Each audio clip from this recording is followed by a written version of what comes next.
Hello dears, ഒരുപാട് പേര് അതിനകത്ത് എക്സാം എഴുതിയവർ, ഫെയിലായവർ, അല്ലെങ്കിൽ മുൻ വർഷങ്ങളിൽ എഴുതി ഫെയിലായവരൊക്കെ ഇനിയിപ്പം 2026 ലക്ഷ്യം വെച്ച് അതിനകത്ത് മുന്നോട്ട് നീങ്ങുന്നവരാണ്. അപ്പോൾ അതുകൊണ്ട് തന്നെ നിങ്ങൾക്ക് എക്സാം ഇത്തവണ ക്ലിയർ ആകുവാൻ സഹായിക്കുന്ന കുറച്ച് ട്രിക്കുകളാണ് നമ്മൾ ഈ വീഡിയോയിൽ പറയുന്നത്.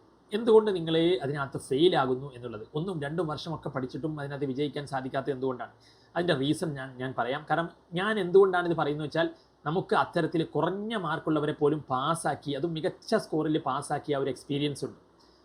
അപ്പം മുൻ വർഷങ്ങളിൽ നമ്മുടെ എക്സ്പീരിയൻസ് വെച്ചിട്ട് എന്ന് പറഞ്ഞാൽ 5 മാർക്കുമായിട്ട് ഫെയിലായി വന്നവർ, അല്ലെങ്കിൽ 8 മാർക്കുമായിട്ട് വന്നവർ, അല്ലെങ്കിൽ 9 മാർക്കുമായിട്ട് വന്നവർ, അങ്ങനെയൊക്കെ ഫെയിലായ സ്റ്റുഡൻസിനെ പോലും നമുക്ക് +2 ഫിസിക്സിലൊക്കെ ഫെയിലായ സ്റ്റുഡൻസിനെ പോലും 40 മാർക്കിനടുത്തേക്ക് നമുക്ക് എത്തിക്കാൻ സാധിച്ചിട്ടുണ്ട്. അതായത് +1 അവർ ഫിസിക്സിൽ മാർക്ക് കുറഞ്ഞ് ഫെയിലായി, +2 മൊത്തത്തിൽ അവർ ഫെയിലായി വന്നിട്ട് അങ്ങനെ +2 ഫിസിക്സിൽ 40-നടുത്തോട്ട് അവരെ എത്തിക്കാൻ നമുക്ക് സാധിച്ചിട്ടുണ്ട്. അതുപോലെ തന്നെ 9 മാർക്കുമായി വന്നിട്ട് 30 മാർക്കിന് മുകളിലോട്ട്, ഇതൊക്കെ കുറഞ്ഞ സമയത്ത് ക്ലാസ്സുകൾ കൊണ്ട് നമുക്ക് നേടിക്കൊടുക്കാൻ സാധിച്ചിട്ടുണ്ട്. അവർക്ക് നേടാൻ സാധിച്ചിട്ടുണ്ട് നമ്മുടെ ക്ലാസ്സുകൾ വഴി. അപ്പോൾ ആ എക്സ്പീരിയൻസ് വെച്ചാണ് നിങ്ങളോട് സംസാരിക്കുന്നത്. അതുകൊണ്ട് തന്നെ നിങ്ങൾ വീഡിയോ മുഴുവനായിട്ട് കാണുക, ഫ്രണ്ട്സുകളിലോട്ടൊക്കെ ഷെയർ ചെയ്യുക. അപ്പോൾ നമ്മളൊന്ന് സപ്പോർട്ട് ചെയ്ത് കമൻറ്റ് കാര്യങ്ങളൊക്കെ ഒന്ന് ചെയ്യണം. അപ്പോൾ അതിനകത്ത് ഇതുപോലെ എക്സാമുമായി ബന്ധപ്പെട്ട ട്രിക്കുകളൊക്കെ നമ്മുടെ ചാനലിൽ അതിനകത്ത് വരും. ഓക്കെ, അപ്പം അതിനകത്ത് എന്താ പറയാൻ ഉദ്ദേശിച്ചെന്ന് വെച്ച് കഴിഞ്ഞാൽ, നിങ്ങൾ സെലക്ട് ചെയ്ത് പഠിക്കുന്നതുകൊണ്ടാണ് പലരും ഫെയിലാവുന്നത്. 17-ലും 15-ലും 16-ലും 14-ലൊക്കെ വന്ന് നിൽക്കുന്നത്. 18 മാർക്കിന് വേണ്ടി പഠിച്ചാലേ നിങ്ങൾ പഠിച്ചത് വരണമെന്നില്ലല്ലോ. വന്നു കഴിഞ്ഞാൽ തന്നെ കംപ്ലീറ്റ് അതിന് മാർക്ക് കിട്ടണമെന്നില്ലല്ലോ. 18 പഠിച്ചാൽ ചിലപ്പോൾ നിങ്ങൾക്ക് കിട്ടുക 9, അല്ലെങ്കിൽ 6, അല്ലെങ്കിൽ 10 അങ്ങനെയൊക്കെ ആവില്ലേ. അപ്പോൾ അതുകൊണ്ടാണ് നിങ്ങൾ അതിനകത്ത് സെലക്ട് ചെയ്ത് പഠിക്കരുത്. നമ്മുടെ സ്റ്റുഡൻസിനെ 60 മാർക്കിന് അതിനകത്ത് നിങ്ങൾ പഠിക്കണം എന്നുള്ള രീതി, അവരെ ആ രീതിയിലാണ് പഠിപ്പിക്കുക. 60 മാർക്കിന് പഠിക്കുമ്പോൾ നിങ്ങൾ 30 മാർക്കിലും നിങ്ങൾക്ക് അതിനകത്ത് കിട്ടുമല്ലോ. അങ്ങനെ വരുമ്പോൾ അതിന്നും കുറഞ്ഞിട്ട് ഒരു 20 അല്ലെങ്കിൽ 18 കിട്ടാൻ എളുപ്പമാണല്ലോ. കാരണം 60 പഠിക്കുന്ന ഒരു സ്റ്റുഡൻറ്റിനെ അതിനകത്ത് കുഴപ്പമില്ലാതെ എഴുതി കഴിഞ്ഞാൽ 30 അതിനകത്ത് പ്രതീക്ഷിക്കാമല്ലോ. 30 പിന്നെ 20 കിട്ടുക എന്നുള്ളത് അവിടെ പോസിബിലിറ്റി കൂടുതലാണല്ലോ. നേരെ തിരിച്ച് 18 പഠിക്കുന്ന, സെലക്ട് ചെയ്ത് പഠിക്കുന്ന ഒരാളുടെ കേസിൽ എന്തുകൊണ്ടാണ് മിക്ക കേസിലും അതിനകത്ത് പാളിപ്പോകും. അപ്പം നിങ്ങൾ സെലക്ട് ചെയ്ത് പഠിക്കരുത്. എല്ലാ ചാപ്റ്റേഴ്സും 1 by 1 ആണ് നമ്മൾ നമ്മുടെ ക്ലാസ്സിൽ സ്റ്റുഡൻസിനെ പഠിപ്പിക്കുന്നത്. അതുകൊണ്ടാണ് നമുക്ക് ആ റിസൾട്ട് കിട്ടിയിട്ടുള്ളത്. അപ്പോൾ ഈ കാര്യം നിങ്ങൾ ശ്രദ്ധിക്കുക. എല്ലാ ചാപ്റ്റേഴ്സും അതിനകത്ത് 1 by 1 പഠിച്ചു പോവുക. ഇനി രണ്ടാമത് മറ്റൊരു കാര്യം എന്ന് പറയുന്നത്, നിങ്ങൾ അതിനകത്ത് മനസ്സിലാക്കി പഠിക്കണം. കാരണം ക്വസ്റ്റ്യനുകൾ ചിലപ്പം ട്വിസ്റ്റ് ചെയ്ത് വരാം.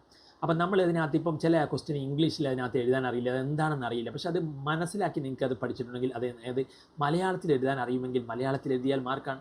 നമ്മളതിനകത്ത് സ്റ്റുഡൻസിനെ മലയാളത്തിൽ വരെ അതെന്താണെന്ന് പറഞ്ഞ് സിമ്പിളാക്കിയിട്ട് പറഞ്ഞ് കൊടുക്കാറുണ്ട്, മലയാളത്തിൽ എഴുതി കൊടുക്കാറുണ്ട്.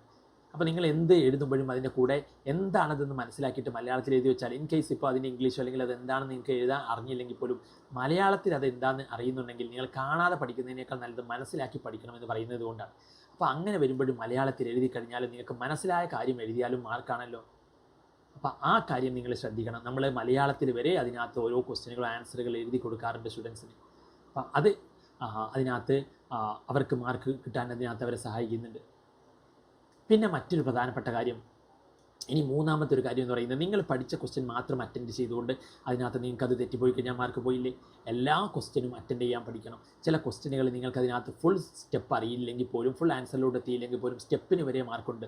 മാത്സിലൊക്കെ അതിനകത്ത് 1 എന്നൊക്കെ പറഞ്ഞിട്ട് സ്റ്റെപ്പിന് വരെ മാർക്കുണ്ട്. അപ്പോൾ നമ്മൾ ഏറ്റവും ഡിഫിക്കൽട്ടായിട്ടുള്ള ക്വസ്റ്റ്യനുകൾ വരെ നിങ്ങൾ ഈ സ്റ്റെപ്പ് എഴുതിക്കോളൂ, ഇതിനകത്ത് ഇങ്ങനെ മാർക്ക് കിട്ടുമെന്ന് പറഞ്ഞവരെ പഠിപ്പിക്കാറുണ്ട്. അപ്പോൾ അങ്ങനെയൊക്കെ പഠിപ്പിക്കുന്നതുകൊണ്ടാണ് നമുക്കതിനകത്ത് നിങ്ങൾ എല്ലാ ക്വസ്റ്റ്യനും അറ്റൻഡ് ചെയ്യാനും അതിലെ വാക്കുകളൊക്കെ മനസ്സിലാക്കിയിട്ട് അതുമായി ബന്ധപ്പെട്ട കാര്യങ്ങൾ എഴുതി വെക്കാനും ഒക്കെ നിങ്ങൾ പഠിക്കണം. അപ്പോൾ നിങ്ങൾക്ക് അറ്റൻഡ് ചെയ്യേണ്ട എല്ലാ ക്വസ്റ്റ്യനും അറ്റൻഡ് ചെയ്യുക എന്നുള്ളത് ഇമ്പോർട്ടൻ്റ് ആണ്. അപ്പോൾ ഇതുപോലെ ഒരുപാട് കാര്യങ്ങൾ അതിനകത്ത് ശ്രദ്ധിച്ചു കഴിഞ്ഞാൽ നിങ്ങൾക്ക് അതിനകത്ത് പാസ്സാക്കാൻ സാധിക്കും. ഇനിയും ഇതുപോലെ വീഡിയോസ് നമ്മൾ ഇതുമായി ബന്ധപ്പെട്ട ട്രിക്കുകളൊക്കെ നമ്മൾ ചെയ്യും.